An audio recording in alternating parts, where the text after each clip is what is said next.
Bonjour à tous, nous sommes de nouveau réunis pour prendre du temps cette semaine de jeûne et prière et avant de continuer autour de ce beau passage qu'est l'histoire, cette belle rencontre de Marthe, Marie et Jésus, je désire simplement ajouter que nous le savons, dans cette semaine il ne s'agit pas de faire une performance, ni d'être sous le poids d'une forme de culpabilité parce que nous n'arriverions pas à jeûner de telle ou telle manière. Le plus important, ce que tu dois garder sur ton cœur, c'est que tu prennes du temps à part pour chercher la face de Dieu. Il y a différents types de jeûnes, soit de nourriture, complet, incomplet. Prenez bien attention à vous, buvez. Certains prendront seulement des légumes, de la soupe. Gardez le mot sobriété. Et surtout, je le rappelle avant de reprendre la lecture, surtout, détachez-vous de ce qui a une emprise sur votre vie. Dans cette semaine, coupez court. Et ô combien je vous invite à couper court au bruit de ce monde. Radio, information, télévision, replay. Coupez court. Et concentrez-vous sur Jésus. Alors nous sommes dans ce passage, bien sûr, on l'a déjà lu et on le remet en contexte de Luc 10, verset 38. Et nous avons vu que Jésus n'était pas rentré par hasard dans ce village, comme il n'est pas rentré par hasard dans le sillon de ta vie, il n'est pas rentré par hasard dans ton environnement. Jésus fait la volonté de Dieu, et Dieu veut que tu rencontres Jésus et que tu le rencontres lui. Et on voit aussi que Jésus ne force pas la porte. Pourrions-nous imaginer que Jésus force la porte, vienne frapper à la porte de chez Marthe et Marie et force la porte? En aucun cas. Comme on l'a lu la dernière fois, il frappe à la porte de ton cœur. Alors si tu entends sa voix, n'endurcis pas ton cœur.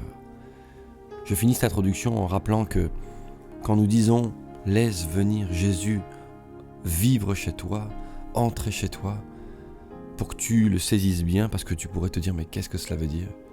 Ça veut dire accepte déjà Jésus dans tes pensées. Accepte de réfléchir à Jésus. Accepte même de lui parler, même si tes yeux ne le voient pas.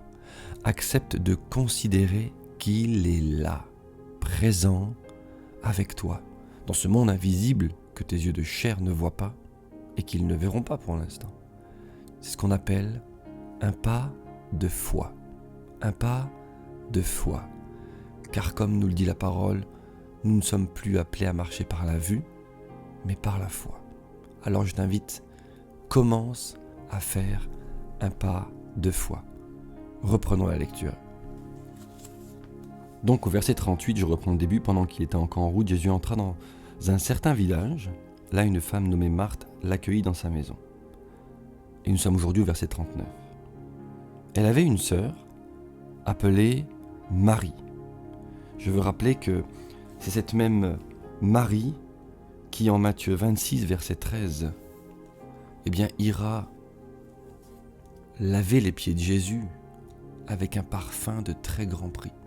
Et cette action aura une réalisation, une symbolique prophétique extraordinaire liée à la préparation de l'enterrement, de l'embaumement de Jésus et bien sûr de sa résurrection. Et la parole de Dieu dit qu'on parlera de cet événement à chaque fois qu'on parlera de cette bonne nouvelle annoncée, jusqu'aux extrémités de la terre, on parlera aussi de ce qu'elle a fait. Alors, nous lisons ici qu'elle avait une sœur appelée Marie, dont je viens de vous parler, et elle va avoir une attitude, elle prend une décision, il est écrit, celle-ci s'assit aux pieds de Jésus pour écouter ce qu'il disait. Alors ce que je veux simplement prendre le temps de faire ce midi ou ce soir avec vous, je ne sais quand vous écoutez cet audio, c'est regarder ce passage et voir ce qu'il nous invite à faire. Nous devons comprendre que il est bon de faire rentrer Jésus dans notre vie, comme je l'expliquais dans nos pensées, de considérer qu'il est là, de le considérer dans le scope, dans le radar de notre vie. Oui, Jésus, je crois en Jésus, je crois qu'il existe. Je crois que Dieu existe, d'accord. Mais est-ce que nous allons plus loin que Marthe ? Marthe l'a fait rentrer, Marie s'assied à ses pieds. Marthe l'a introduit dans la maison. Marie s'approche de lui. Marthe lui a ouvert la porte. Marie lui ouvre son attention. Marie passe du temps avec lui. Faire rentrer Jésus, c'est bien. Mais lui, Jésus, veut plus. Il t'aime tellement qu'il veut plus. Il veut tisser une relation. Et cette relation mérite, ou si vous préférez, exige presque, que nous nous arrêtions. Un passage nous a été rappelé il y a peu de temps. Il faut s'arrêter. Et Dieu le dit d'ailleurs en Psaume 46, verset 10, et il dit « Mais arrêtez, arrêtez, arrêtez-vous, et sachez que je suis Dieu. » Littéralement, ça veut dire « Arrêtez-vous pour vous rendre compte. Arrêtez-vous pour prendre conscience que je suis Dieu. » Si on ne s'arrête pas dans la vie, nous ne prenons pas conscience. Nous pourrions passer à côté de l'essentiel. Il nous faut nous arrêter. C'est aussi une preuve de consécration, une preuve d'attention, de dire Seigneur, je considère, oui, je me rends compte que je ne peux pas à la fois vivre ma vie et en même temps dire que je t'écoute. Peut-être vais-je t'entendre, mais je ne vais pas t'écouter. Peut-être vais-je juste percevoir ta voix et au fond quelque part entendre du bruit, mais je ne vais pas comprendre les mots et le poids des paroles de vie que tu veux déposer sur mon cœur. La parole de Dieu dit en Matthieu 6, verset 24 que de toute manière, nul ne peut servir 2 maîtres à la fois. Tu ne peux pas à la fois servir l'organisation de ce monde et à la fois être au pied de Jésus. Mais nous reviendrons sur cette question plus tard. Alors, il faut s'arrêter premièrement. Et deuxièmement, je nous invite à comprendre qu'il faut être aussi dans le silence. Dans le silence, c'est vrai, des bruits de ce monde. Faire silence de tout ce qui pourrait venir de l'intérieur vers l'extérieur, c'est vrai. Peut-être y a-t-il des choses ces temps-ci qui t'ont oppressé, des sentiments qui tournent en boucle, des choses qui prennent la parole dans ton être intérieur. Et ça, cette voix a comme même un amplificateur de voix, un micro, et elle vient couvrir tout le reste. Un sentiment qui dure peut-être depuis des mois. Que ce soit une souffrance, la perte d'un proche, une difficulté, une oppression, quelque chose que tu ne comprends pas, quelque chose qui te tracasse, une situation qui te bloque et qui absorbe toutes tes pensées, de peur, de tristesse, de peur de pauvreté, de chômage.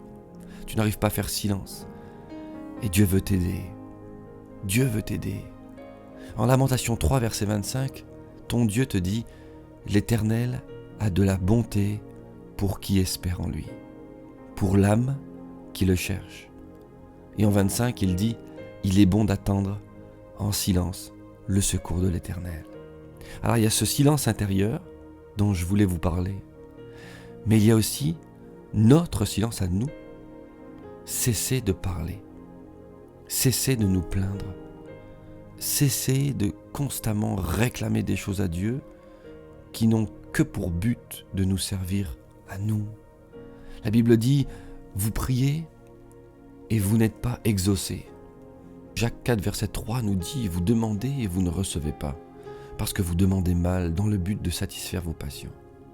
Alors autant faire silence devant Dieu et dire, Seigneur, je veux me mettre à tes pieds. C'est l'exemple de Marie. Marthe a fait entrer Jésus dans la maison.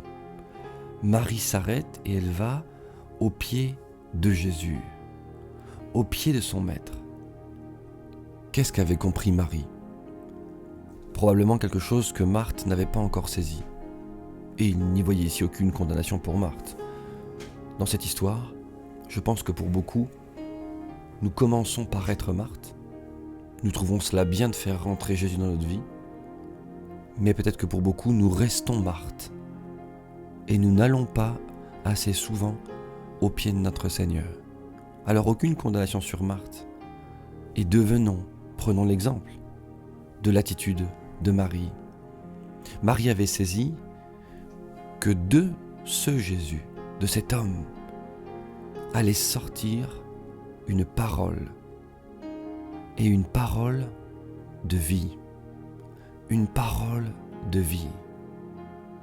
La Bible dit que Dieu parle tantôt d'une manière, tantôt d'une autre, mais nous ne l'écoutons pas. Il s'agit ici de Job 33, verset 14. Dans cette difficulté, Job a réalisé cela. Dieu parle cependant et constamment d'une manière ou d'une autre, et l'on n'y prend point garde. Eh bien, Marie a pris garde aux paroles de Jésus. Elle s'en est rendue compte. Et en Jean 6, verset 63, la parole de Dieu nous dit « C'est l'esprit qui vivifie, la chair ne sert de rien. » Et c'est Jésus qui parle et il dit « Les paroles que je vous ai dites sont esprit et vie. » Alors voilà, Marie avait compris que de ce Jésus allait sortir des paroles qui allaient toucher son âme. Et elle a pris la bonne décision. Et la question d'aujourd'hui, alors que celle d'hier était une remise en question. Ai-je laissé entrer Jésus dans ma vie ? Oui.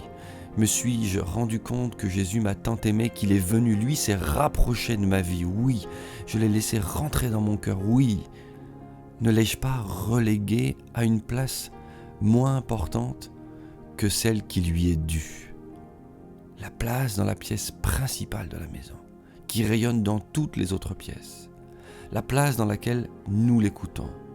Et aujourd'hui, je nous invite à suivre l'exemple de Marie, celle qui a décidé de s'agenouiller aux pieds de Jésus et d'écouter ce que Jésus avait à lui dire. Et cet exemple, cette décision entre être Marthe ou être Marie a un impact sur l'organisation de notre vie de tous les jours. Tu peux de manière très pratique tirer un enseignement.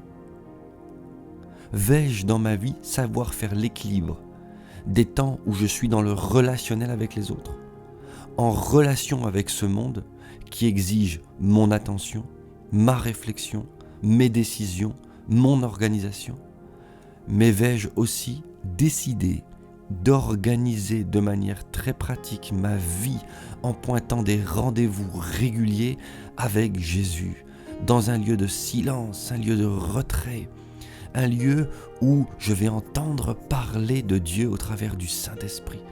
Ce lieu, mon frère, ma sœur, est le lieu le plus important, c'est le lieu secret. Marie avait déjà trouvé momentanément son lieu secret à l'écoute de Jésus. Parce que Jésus veut te parler. Et ces paroles sont des paroles de vie. Encore ce midi ou encore aujourd'hui pour toi. Remets en route cette relation. Reviens dans tes moments avec Jésus. Reviens à la présence de ton Dieu de manière personnelle. Si un jour nos lieux de rassemblement sont brimés ou fermés, tu auras besoin de manière cruciale, inévitable, de ce socle d'une relation personnelle. Et tu en as déjà maintenant, même si il est bon de se rassembler. Qu'est-ce que nous aimons être ensemble ? Ta force, ton vrai rafraîchissement se trouve surtout dans ta relation personnelle avec Dieu. Prions ensemble. Seigneur, nous voulons, aujourd'hui peut-être commencer par te demander pardon. Pardon pour le nombre de fois où, Seigneur, tu étais toi disponible et où nous ne nous sommes pas rendus disponibles. Pardon, Seigneur, pour le nombre de fois où toi tu avais fixé un rendez-vous et nous ne sommes pas venus. Alors nous voulons, Seigneur, apprendre et aujourd'hui lever la tête, nous rendre compte que le choix n'est pas de vivre comme Marthe, mais surtout comme Marie. Surtout nous concentrer sur cette réalité de Marie, venir à tes pieds, Jésus. Venir chercher ta parole de vie parce que tu as des choses à nous dire. Et oui, cela aura un impact sur notre vie.